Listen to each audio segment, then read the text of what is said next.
अस्सलाम वालेकुम। Centre stage के साथ मैं हूं इमरान सनाउल्लाह। वज़ीर-ए-आज़म इमरान खान ने अक़वाम मुत्तहिदा की जनरल असम्बली से वर्चुअल खिताब में कश्मीर और भारतीय जारहियत, अफ़गानिस्तान की सूरत हाल, इस्लामोफोबिया, कोरोना, माहौलियात और दीगर अहम उमूर पर अपने ख़यालात का इजहार किया। अक़वाम मुत्तहिदा में कश्मीर का मुक़दमा पेश करते हुए उन्होंने कहा कि नई दिल्ली जम्मू कश्मीर तनाज़े पर खुद साख्ता आखिरी हल की तरफ बढ़ रहा है। भारत मकबूजा कश्मीर की मुस्लिम अक्सरियत को मुस्लिम अक़लियत में बदलना चाहता है।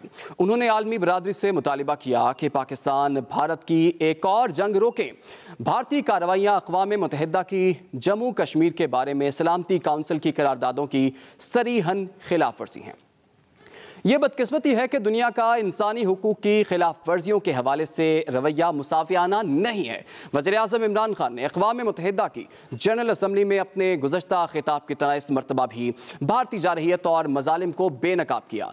इस वक्त दुनिया की नज़रें अफ़गानिस्तान सूरत हाल पर मरकूज़ हैं। अपने खिताब में पाकिस्तान पर लगने वाले बेबुनियाद इल्ज़ामात का जवाब देते हुए वज़ीर-ए-आज़म इमरान खान ने कहा कि तफसीली तज़किया किया जाएगा तो दुनिया को मालूम हो जाएगा कि तालिबान इक़्तिदार में वापस क्यों आए हैं और ये पाकिस्तान की वजह से नहीं है।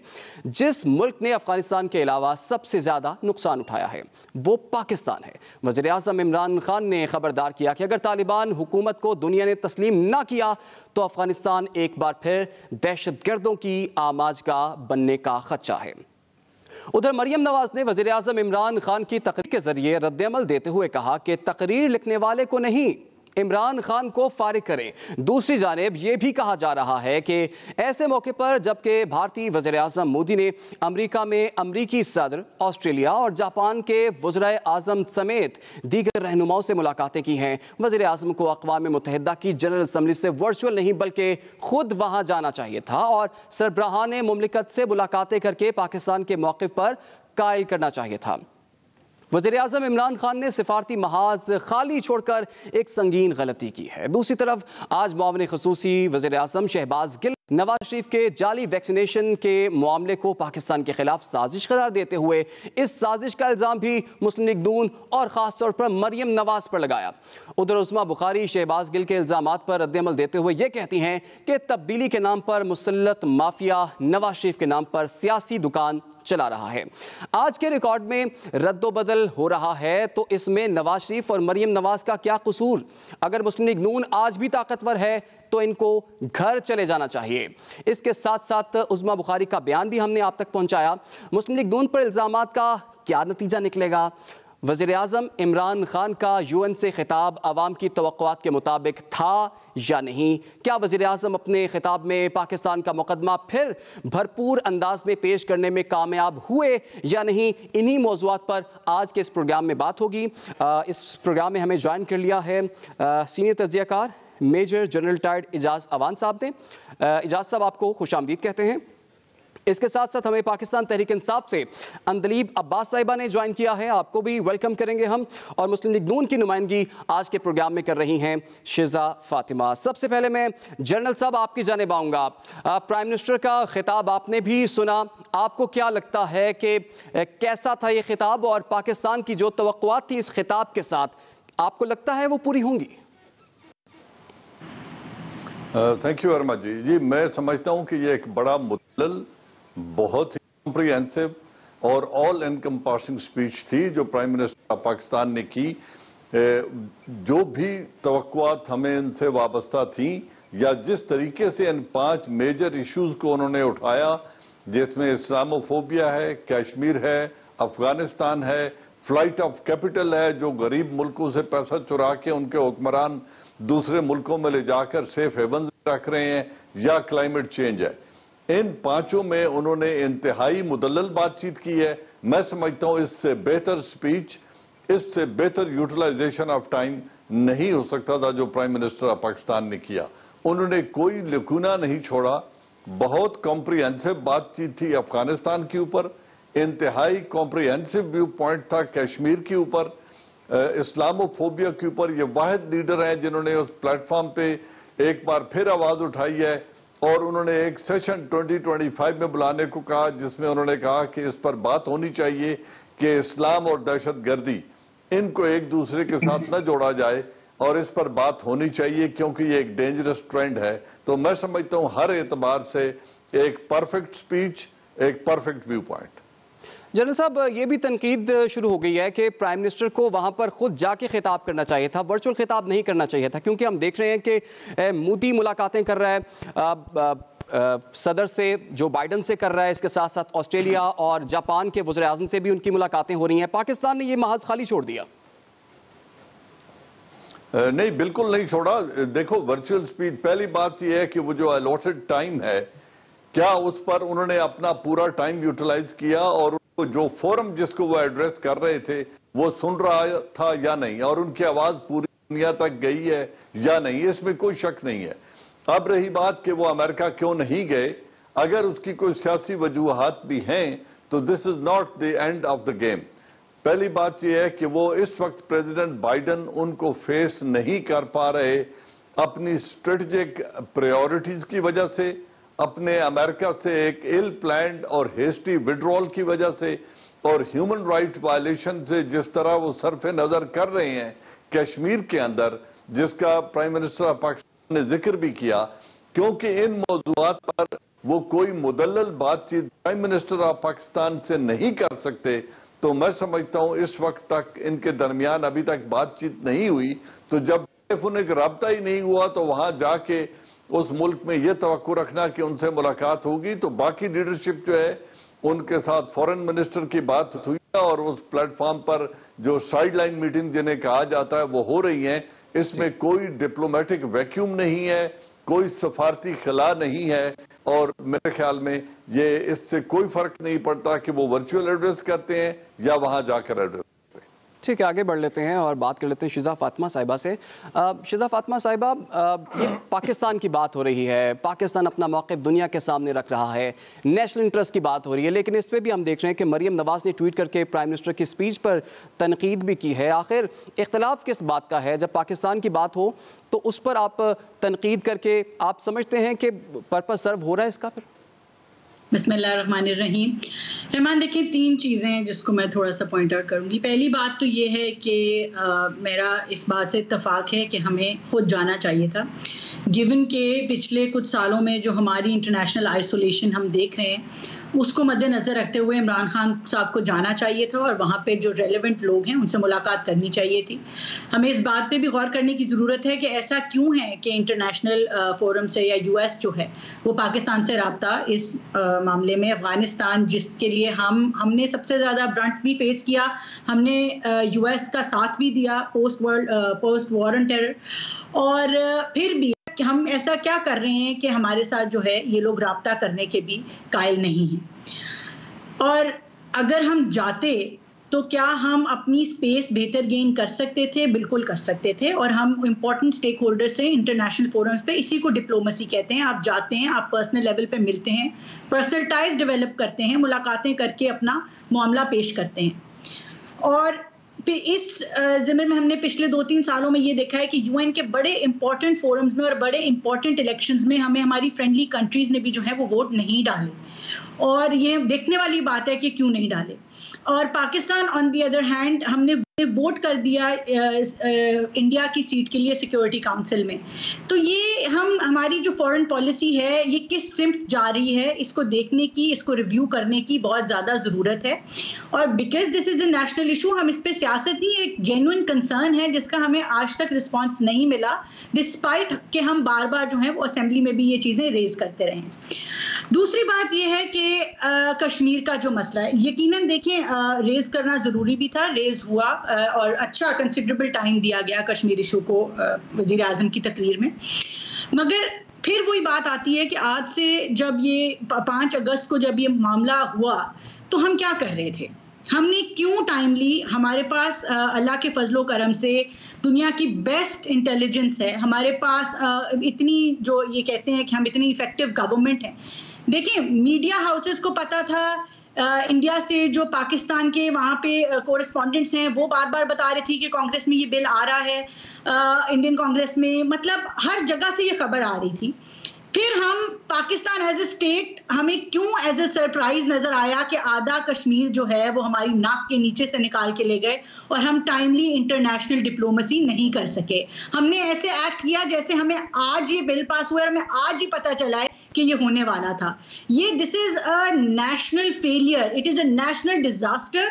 ये एग्जिस्टेंशियल थ्रेट है कश्मीरियों के लिए, जो हमारे फोपा की वजह से, जो है हमारी हुकूमत की फोपा की वजह से सामने आया। हम टाइमली उसके लिए डिप्लोमेसी नहीं कर सके, हम टाइमली उसके लिए लॉबी नहीं कर सके, और जब इंडिया ने वो बिल पास किया तो हमारी एक फ्रेंडली कंट्री नहीं थी जो इंडिया के खिलाफ इस बारे में कोई आवाज उठा सके।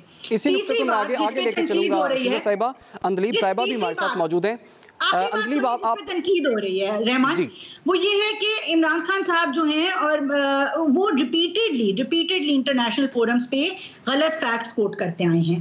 अब ये बार बार कहते हैं मैं हिस्ट्री का तालिब इल्म हूँ, मैं वेस्ट को बड़े बेहतरीन तरीके से जानता हूँ, कभी जापान को जर्मनी से मिलाते हैं, कभी वो सीरियन जो है उनको।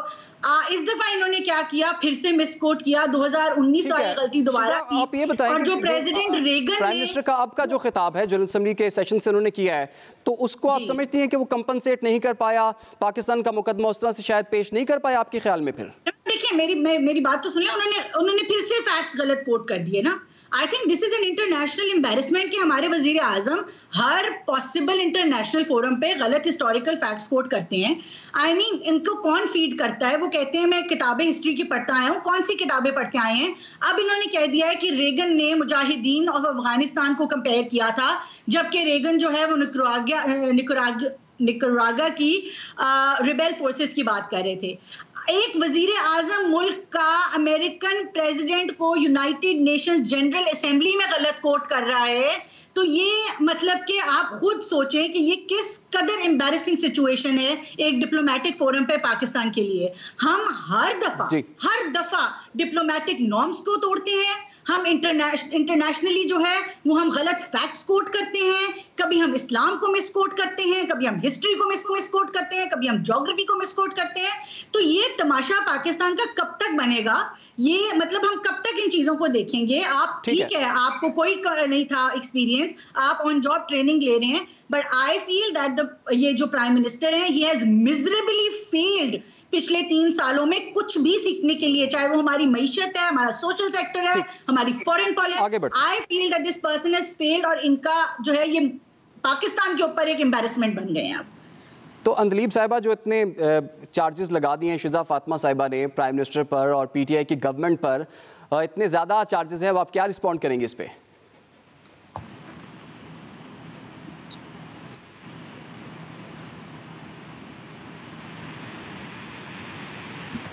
अंदलीब साहिबा, आपकी आवाज़ हम सुन नहीं पा रहे, शायद आपकी आवाज़ म्यूट है इस वक्त।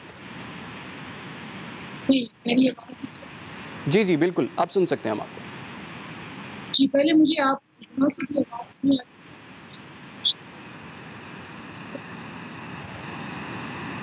आपकी आवाज़ का थोड़ा सा मसला है, हम इसको रिजॉल्व करवाते हैं, आपके पास दोबारा आएंगे। अच्छा जनरल साहब, मैं अब आपके जाने पाऊँगा। जनरल साहब, आपको क्या लगता है कि पाकिस्तान जो कहा जा रहा है, जो तनकीद की जा रही है, पाकिस्तान कोई तन्हाई का शिकार है? पाकिस्तान जो दूसरे ममालिक से जिस तरह की मदद और ताउन मांग रहा है, प्राइम मिनिस्टर जिस तरह से मांग रहे हैं और बता रहे हैं कि हमें अफगानिस्तान में भी अगर अफगानों को सपोर्ट किया जाए, पाकिस्तान के जो कश्मीर का मसला है उस पर भी इंटरनेशनल पाकिस्तान को हेल्प चाहिए, ताउन चाहिए, उनकी आवाज़ चाहिए, तो आप समझते हैं कि पाकिस्तान वो ताउन हासिल करने में कामयाब हो सकता है या हुआ है कुछ? आप मुझे ये बताइए, पिछले 74 इयर्स में कश्मीर का मसला आज खड़े नहीं हुआ। पिछले 74 इयर्स में कितने मुस्लिम ममालिक आपके साथ इस फोरम पे खड़े हुए हैं जिन्होंने आपके हक में वोट दिए? अगर 56 मुस्लिम कंट्रीज उनके मेंबर हैं, क्या आपको आज तक 56 वोट मिले हैं किसी भी दौर के, चाहे वो किसी पॉलिटिशियन का दौर हो या जनरल का दौर हो? यूनाइटेड नेशन जनरल असेंबली के इजलास तो होते रहते हैं। तो अगर उस वक्त से आज तक वोट नहीं दिया तो इसको देखें, स्ट्रेटेजिक अलायंसेज हैं कौमों की, लोग अपना मफाद देखते हैं। इसको किसी एक बंदे पे लंप कर देना या किसी एक लीडर पे लंप कर देना, ये इस मेरे ख्याल में पॉलिटिकली मोटिव बातचीत जो डोमेस्टिक पॉलिटिक्स है उससे अबव राइज करके हमें बात करनी चाहिए, एक स्ट्रक्चर्ड बातचीत की, जो एक इतने बड़े फोरम पर जहां तकरीबन 190 ममालिक उसके मेंबर हैं, वहां पे जो अपना व्यू पॉइंट पेश किया गया, हमें उसकी बात करनी चाहिए। अब रहा ये कहना कि हम आइसोलेटेड हैं, कहां क्या आइसोलेटेड है? आपकी एक कॉल पर 2 वीटो पावर्स और 6 रीजनल पावर्स आपकी एक दावतनामे पर पाकिस्तान में मौजूद थे। अगर आज आपके साथ रशिया और चाइना खड़ा है, जो 2 वीटो पावर्स है बहुत बड़ी, और 2 सुपर पावर्स हैं इन देयर ओन राइट, और फिर 6 ममालिक वो जो अफगानिस्तान के साथ बॉर्डर शेयर करते हैं, अगर वो अफगानिस्तान के कॉन्फ्लिक्ट रेजोल्यूशन में और अफगानिस्तान की सिचुएशन को संभाला देने में आपके साथ खड़े हैं, टर्की है, मलेशिया है, इंडोनेशिया है, ये सब ममालिक आपके साथ खड़े हैं, तो कौन सी आइसोलेशन की हम बात कर रहे हैं? तो ये जो एक पुराना घिसा पिटा डायलॉग है ना कि हम पॉलिटिकली आइसोलेट हो गए हैं, मोदी ने पूरा जोर लगा के देख लिया पिछले 20 बरस के पाकिस्तान को दहशतगर्द स्टेट डिक्लेयर करवाया गया। उन्होंने अपने मुल्क में 5 फॉल्स फ्लैग अटैक भी किए, जिनमें उड़ी था, पठानकोट था, बालाकोट था, जिसके रिएक्शन में बालाकोट उन्होंने किया। तो ये तमाम पुलवामा किया, ये सारे फॉल्स फ्लैग ऑपरेशन करने के बावजूद वो पाकिस्तान के खिलाफ फिर उन्होंने डिसइंफो लैब के जो एक नेटवर्क पूरा डिसइंफॉर्मेशन का बिछाया, उस तमाम तर्क के बावजूद वो पाकिस्तान को आइसोलेट नहीं कर सके।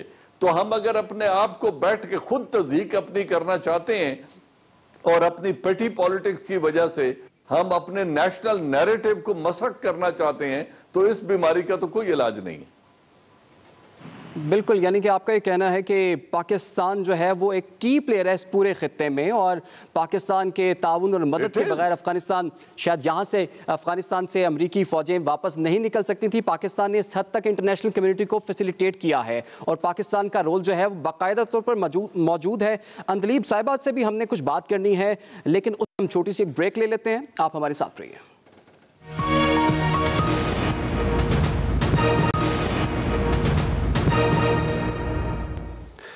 Welcome back. गुफ्तगू के सिलसिले को एक मरतबा फिर से आगे बढ़ाते हैं।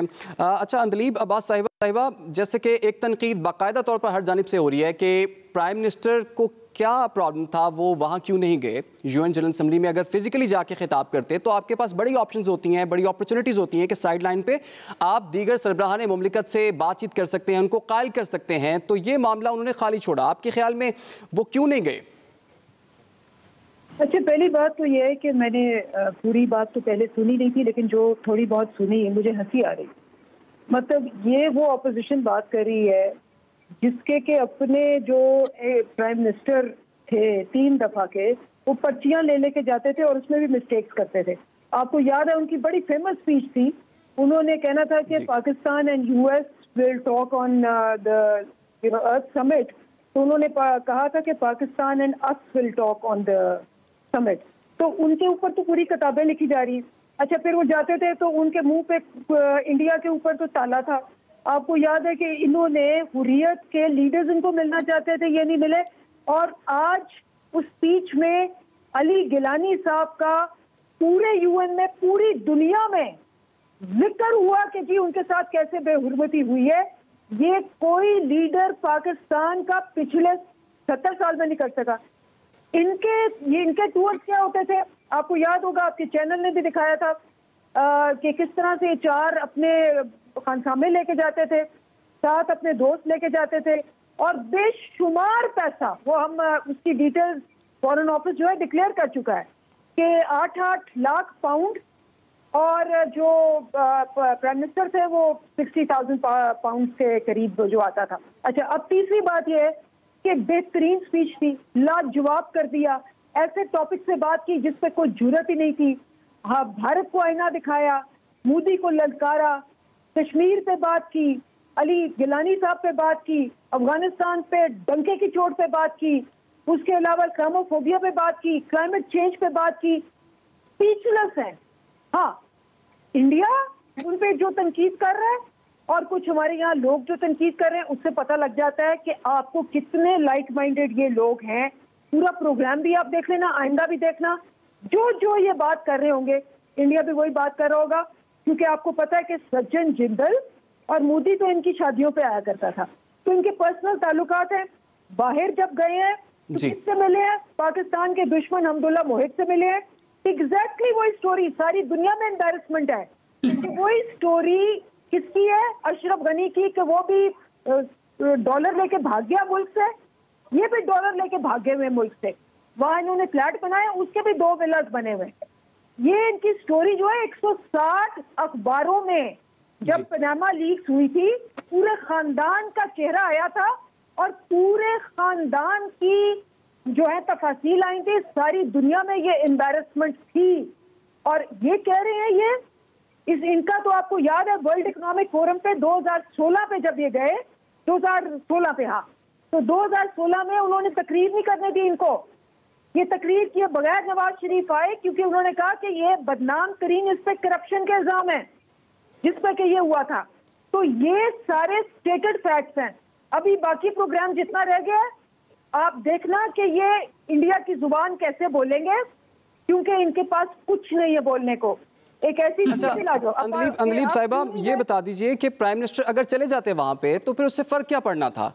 आप तनकीद इस बात पर हो रही है कि वो वर्चुअल खिताब से हमारी सिफारती पोजीशन थोड़ी सी वीक हुई है, क्योंकि प्राइम मिनिस्टर ने खुद ये बात कही है कि पाकिस्तान ने जितनी कुर्बानियां दी हैं उसको सराहा जाना चाहिए था। उल्टा पाकिस्तान पर इल्ज़ाम तराशी हो रही है। तो पाकिस्तान के पास तो ये गोल्डन अपॉर्चुनिटी थी कि उनके इल्ज़ामात को, मसाइल को हल करे, उनको कायल करे कि पाकिस्तान ने इतनी कुर्बानियाँ दी हैं हमने। देखिए, कल स्पीच जो थी आपने भी देखा, वो यूएन पे लाइव हर जगह थी, तो वो पैगाम तो बहुत मिर्चें लगी हैं। आज मिर्चें लगी हैं जो मोदी ने और इंडिया ने आज कहा है, साफ पता लगता है। नंबर 1। नंबर 2, प्राइम मिनिस्टर ने बिल्कुल हमारा अपना एक स्टैंड है, हम उस स्टैंड पे खड़े हैं और हम उस स्टैंड से नीचे नहीं उतरेंगे। This is the message given by the G. अच्छा, शिजा फातिमा साहिबा, मैं देख रहा था अंदलीब साहिबा जो ये बात कर रही थी, आप मुस्कुराई जा रही थी, तो इसमें कोई खास बात है? आपकी इस मुस्कुराहट में क्या छुपा हुआ है? देखें, बात ये है कि अंदलीब साहिबा खुद भी पढ़ाती रही हैं, टीचर रही हैं। देखिए, इंग्लिश की मिस्टेक्स हम सब करते हैं, और लैंग्वेज मिस्टेक्स मेरे नहीं ख्याल से किसी भी फोरम पे कोई सेंस ऑफ एम्बैरेसमेंट होती है। मगर जब आप फैक्चुअल मिस्टेक्स करते हैं, जब आप फैक्चुअल गलतियां करते हैं, जब आप जर्मनी जापान को मिलाते हैं, जब आप इस्लाम के ऊपर गलतियां करते हैं, जब आप रेगन को मिस कोट करते हैं, वो फैक्चुअल मिस्टेक्स हैं, वो एम्बैरेसिंग है। वो आपकी जो नॉलेज है उसको टारगेट करता है। आपकी लैक ऑफ नॉलेज, कम नॉलेज जो है वो सामने आती है कि आपका कितना एक्सपोजर है, और जो आप हर वक्त वेस्ट के और हिस्ट्री के दर्स देते रहते हैं वो गलत आप कोट करते रहते हैं और इंटरनेशनली एम्बैरेस करते रहते हैं। पर्चियां मैं इमरान खान की 500 तस्वीरें दिखा देती हूँ जहां पे वो पर्चियों से पढ़े हैं, और मैं लिख के दे सकती हूँ कि आज भी वो ऑनलाइन खिताब कर रहे थे, सामने स्क्रिप्ट चल रही थी, पता चल रहा था। तो इस तरह की पेटी बातों में मेरे ख्याल से घुसने की जरूरत नहीं होती। हम फैक्चुअल नॉलेज बेस्ड एरर्स की बात कर रहे हैं। आपने अंग्रेजी का मजाक उड़ाना है तो आपको कोई उसमें कॉम्प्लेक्स होगा, हमें इस किस्म का कोई कॉम्प्लेक्स नहीं है। तो ये बताइए, आपको खारजा पॉलिसी पे असल एतराज है क्या? ऑपोजिशन का एतराज क्या है? अब वो तो मैंने आपको तीनों एतराजात पहले बता दिए, लेकिन मैं दिलीप साहब की बात का थोड़ा सा और जवाब दे दूं। बड़ा मतलब इंटरनेशनल हो, यूएन हो, गलती आखिर पे आके, क्योंकि इनकी सियासत का दारो मदार नवाज शरीफ के नाम पे है। गवर्नेंस जीरो है, इकोनॉमिक परफॉर्मेंस नेगेटिव है, और इंटरनेशनल परफॉर्मेंस भी नहीं है। जनरल साहब की बात का मैं जवाब दूंगी, जिसको उन्होंने बीमारी का, मैं उसकी अच्छी तरह से अभी जवाब देती हूँ। मगर इट्स अ फैक्ट, जब आप इकोनॉमिकली डेविस्टेटेड है आपका मुल्क, आपको कोई इंटरनेशनल मुल्क मुंह नहीं लगाता। बिल्कुल आते थे, और हमें इस बात में कोई शर्म की बात नहीं है कि इंडियन प्राइम मिनिस्टर्स आते थे। वाजपेयी आए, मोदी आया, बिल्कुल आया। डिप्लोमेसी, इंटरनेशनल पॉलिटिक्स इसी तरह चलती है। बैकडोर डिप्लोमेसी भी होती है, बैक चैनल डिप्लोमेसी होती है। ये आपको ये बातें या तो पता नहीं है, या फिर आप वही बात है कि पॉइंट स्कोरिंग के लिए आप जितने मर्जी इल्जामात लगाएं। एंड आई होप जनरल साहब इसको कंडेम करेंगे कि आप इंटरनेशनल फोरम पे जो वजीर आजम के ऊपर इल्जाम लगाते रहे हैं, और इनको किसने ये इजाजत दी है कि ये यहाँ पे पेट्रियटिज्म के और यहाँ पे जो है वो ट्रेटर होने के फतवे जारी करें और सर्टिफिकेट दें कि हम इंडिया का जो है वो बात लेके चल रहे हैं। ये इनको शर्म आनी चाहिए, इनके हर पार्टी के मेंबर को शर्म आनी चाहिए, जो यहाँ पे टीवी पे बैठ के आपने बड़ा अहम नुक्ता उठाया। मैं जनरल साहब के पास यही नुक्ता आगे लेके जाना चाहूंगा। कि ये अपने नहीं, देखिए रहमान, मेरे लिए बड़ी सेंसिटिव बात है कि ये अपने पॉलिटिकल ओपोनेंट्स पे और मीडिया पे जो इनकी बातों को एक्सपोज करता है, चाहे इन पे कंस्ट्रक्टिव क्रिटिसिज्म करता है, ये सीखने की बजाय उनको गद्दार करार देते हैं। और अगर हमने ये बातें करना शुरू कर दी और इमरान खान की तकरीरें निकाली तो इनको लग पता जाएगा, लेकिन हम उस लेवल पे गिरते नहीं है क्योंकि ये नेशनल इशू है और इंटरनेशनल इशू है। तो इस वजह से इसी पॉइंट पे मैं आगे जाऊंगा। जनरल साहब ये मुझे बता दीजिए कि ये क्या मसला है? हम सियासी इख्तिलाफ अपनी जगह, लेकिन सियासी मुखालिफ को वो जो एंटी इंडिया सेंटिमेंट जो है वो पाकिस्तान में बहुत ज़्यादा बिकता है। ऐसे ऐसे इल्ज़ामात, गद्दारी के इल्ज़ामात, दुश्मन मुल्क से मिलने के इल्ज़ामात लगाए जाते हैं। आप समझते हैं ये चीज़ होनी चाहिए सियासत के अंदर? मेरे ख्याल में किसी ने भी नवाज शरीफ को या उनकी फैमिली को गद्दार नहीं कहा। मैंने नहीं सुना कि अंदलीब साहिबा ने या मैंने या किसी और शख्स ने उनको गद्दार कहा है। गद्दार होने की बात किसी ने नहीं की, न गद्दारी का कोई फतवा दे सकता है। यस, पॉलिटिकल एरर्स हैं। अगर पॉलिटिकल एरर्स इस तरह के हों कि आप एक ऐसे शख्स को अपने घर में दावत दें जो बिल्कुल 30 मिनट पहले काबुल में खड़े होकर पाकिस्तान के ऊपर दहशतगर्दी का इल्जाम लगाता है, और जब वहां खड़े होकर ये इस फोरम पे कहता है कि अफगानिस्तान के अंदर जो दहशतगर्दी हो रही है इसकी सेंचुरीज पाकिस्तान में है, और 40 मिनट के वक्फे के बाद वो हमारे प्राइम मिनिस्टर के घर में मेहमान हो, अजीत डोवाल और प्राइम मिनिस्टर ऑफ इंडिया, तो इससे अफसोस इस बात का होता है कि कम अज कम वक्फा ही दे दिया होता है इस बात का। अगर इतनी डिप्लोमेसी करनी थी तो एक आदमी एक राष्ट्रम से उतरा है और जहाज पकड़ के बगैर वीजा के आप उसे घर अपने बुला लें। सजन जिंदाल को आप बुला लें मरी में बगैर वीजा के, और आपका बेटा उसको एस्कॉर्ट करके वहां ले जाए। ये अच्छे ओवरचर्स नहीं है, ये अच्छे पॉलिटिकल सिग्नेचर नहीं है।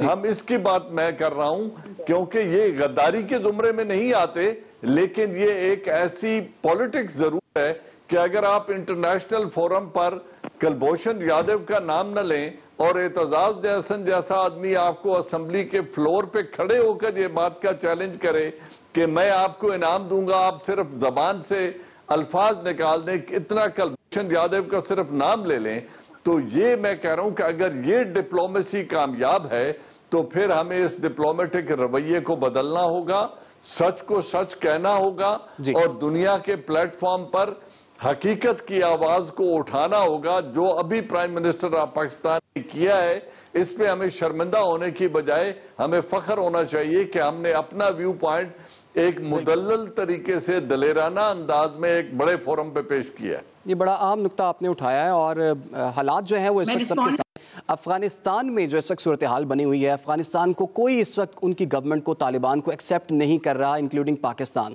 प्राइम मिनिस्टर ने भी यही बात की है कि जो आलमी बरादरी है वो अफगानिस्तान को जल्द अज जल्द जो है वो उसको तस्लीम करे ताकि वहाँ के मौशी मसाइल हल हों, सियासी इस्तेकाम भी वहाँ पर आए। इसी पर बात होगी, लेकिन ले लेते हैं छोटी सी ब्रेक। आप हमारे साथ रहिए।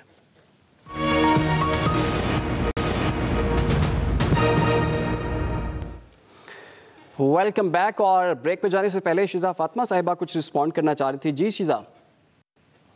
देखिए, बात ये जो गद्दारी की बात है, ये इंडियन लाइन टो करेंगे, ये इंडियन जो कहेंगे उसकी बात करेंगे, ये उसकी बात हो रही थी।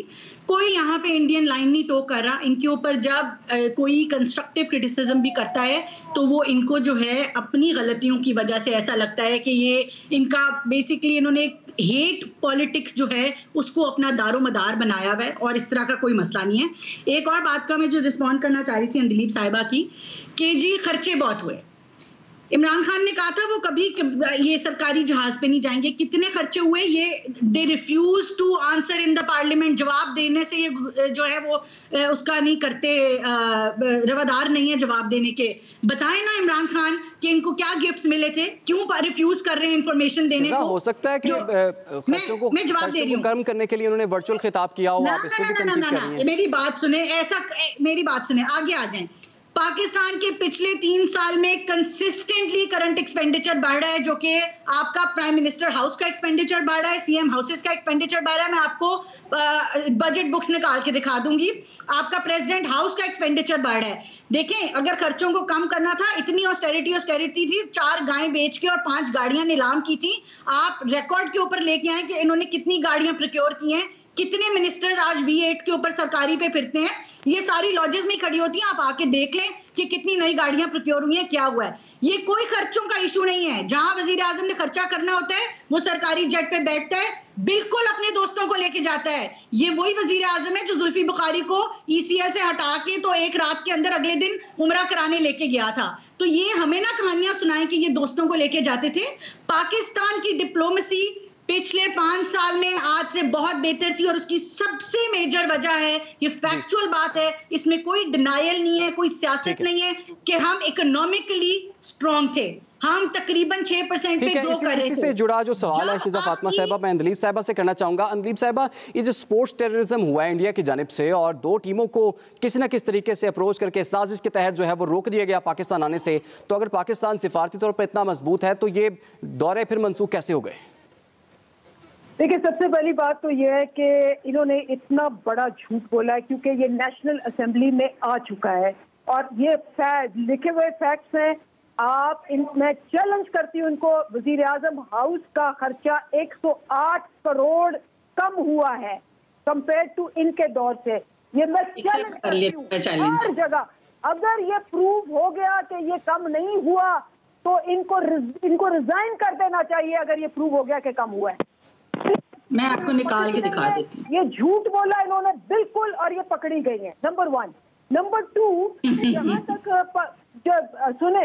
जहां तक इनका ताल्लुक है कि जी हम ये नहीं करते रहे, वो नहीं करते रहे, मुझे बताएं, अली गिलानी साहब जो है उनकी डेथ हुई, वो उनसे मिलना चाहते थे, क्या इन्होंने रिफ्यूज नहीं किया? मुझे बताएं, उनकी डेथ पे नवाज शरीफ ने, सारी दुनिया ने ट्वीट की, हर मरियम ने ट्वीट की, नवाज शरीफ ने ट्वीट की, कभी किसी कश्मीरी रहनुमा के ऊपर ट्वीट की है? मैं चैलेंज, बुरहान वानी का नाम किसने लिया था? ट्वीट नहीं की। और मैं सबसे पहली, और ये मैं इनकी जो इन्होंने जो एम्बैरेसमेंट कायम की, आपको पता ही है कि क्या एम्बैरेसमेंट कायम की। इनके तो टॉक शोज, क्या इनके तो कॉमेडी शो बने। नवाज शरीफ साहब के how unprepared he used to go. इन्होंने सज्जन जिंदल को यहाँ बुलाया और मरियम की ट्वीट है कि क्यों मना करें, उनको क्यों वीजा दें, वो तो हमारे पुराने दोस्त हैं, अगर वो मिलने आए हैं दोस्ती में तो क्यों करें। अगर मोदी आया था, जनरल साहब भी ये कह रहे हैं, बिल्कुल ठीक कह रहे हैं, तो क्यों नहीं पता था किसी को, उनके घर क्यों आया शादी पे? ये उससे बड़ा सबूत क्या होगा कि इनके पर्सनल ताल्लुकात थे। 4 साल इनका वजीर खारजा नहीं था, ये फॉरेन पॉलिसी की बात करती हैं। 4 साल फिर भी बहुत बेहतर थी, इनका वजीर खारजा नहीं था। उसके अलावा UAE के साथ ताल्लुकात, 12 साल बाद UAE का हेड यहाँ आया, इनके दौर में नहीं आए। इन्होंने इर्द गिर्द छोड़े, इन्होंने सिर्फ हमदुल्ला मोहिब से। ठीक है अंदलीब साहिबा, मुझे यहाँ एक छोटी सी ब्रेक लेनी है। साले से दोस्तियां की हुई थी क्योंकि दोनों एक्सचेंज करते थे नोट कि जी हमने लुटा के पैसा बाहर कैसे लेके जाना है। ये सही अंदलीब साहब, आपका पॉइंट आ गया, आपका पॉइंट आ गया। गुफ्तगू के सिलसिले बढ़ाने, लेकिन फिलहाल यहाँ पर हम एक छोटी सी ब्रेक लेते हैं। आप हमारे साथ रहिए।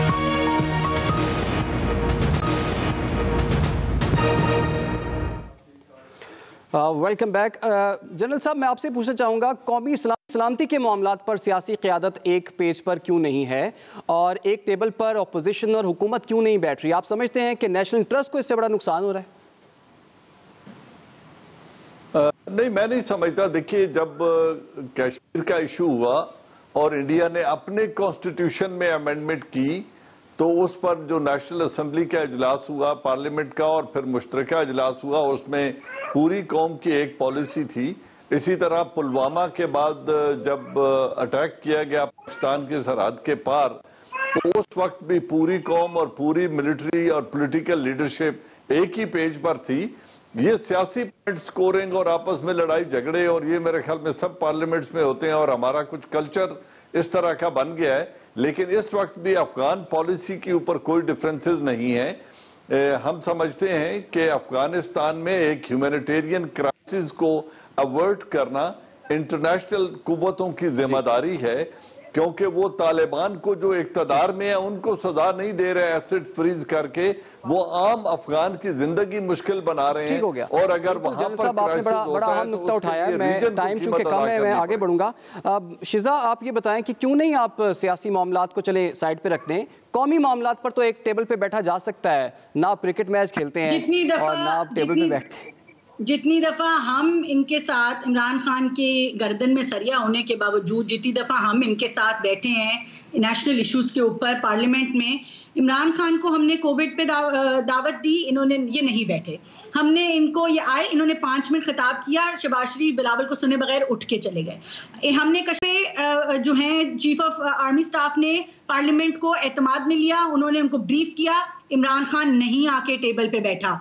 हमने जब ये कश्मीर का जिसका जन साहब बिल्कुल सही जिक्र कर रहे हैं सेशन भी हुआ, उसके अंदर इमरान खान 5 घंटे की ताखीर से आया सेशन के अंदर, स्पीकर को 3 घंटे की ब्रेक देनी पड़ी। जो रेजोल्यूशन ये लेके आए थे, अंदलीब साहिबा जी बताइए आप क्यों नहीं बैठ रहे आप साथ? पीटीआई ने on the other hand Turkish president के इजलास जब उसने पार्लियामेंट में करना था उसको बॉयकॉट किया था।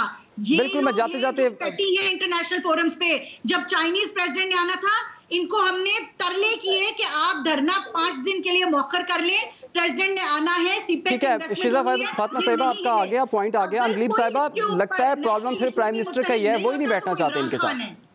अंदलीब साहिबा देखिए, पहली बात तो ये है कि जॉइंट इन कैमरा सेशन हुआ था तो शहबाज शरीफ ने खुद पैगाम भिजवाया था स्पीकर को कि अगर इमरान खान साहब आए तो हम वॉकआउट कर देंगे। प्रूफ कर दें हालत। और अपनी चीजें ऐसे ना छुपाया करें, आप मान जाएं कि वो नहीं बैठते हमारे साथ। मैं बीच में इंटरप्ट नहीं करती, इनको करने देंगे। आप झूठ बोल रही हैं, सॉरी, आप शहबाज शरीफ पे इल्जाम लगाएंगे, I will have to clarify. ये मतलब अभी ऑब्वियसली इमरान खान नहीं बैठता, इकोनॉमी डूब गई, नहीं बैठता, ऑपोजिशन को नहीं एतमाद में लेता। आपको भी पता है, मुझे भी पता है। वक्त बिल्कुल खत्म हो गया। बहुत शुक्रिया अंदलीब अब्बास साहिबा, आप हमारे साथ मौजूद थी। शिजा फातिमा साहिबा, आपने हमें वक्त दिया। Major general retired Ejaz Awan साहब, आप सबका बहुत शुक्रिया। लेकिन जाते हुए सिर्फ इतना कहूँगा कि एटलीस्ट कौमी मामलात पर तमाम सियासी क़यादत जो है वो एक टेबल पर बैठे, क्योंकि ये कौम का मामला है, पाकिस्तान का मामला है। इजाज़त दीजिए, अल्लाह हाफ़िज़।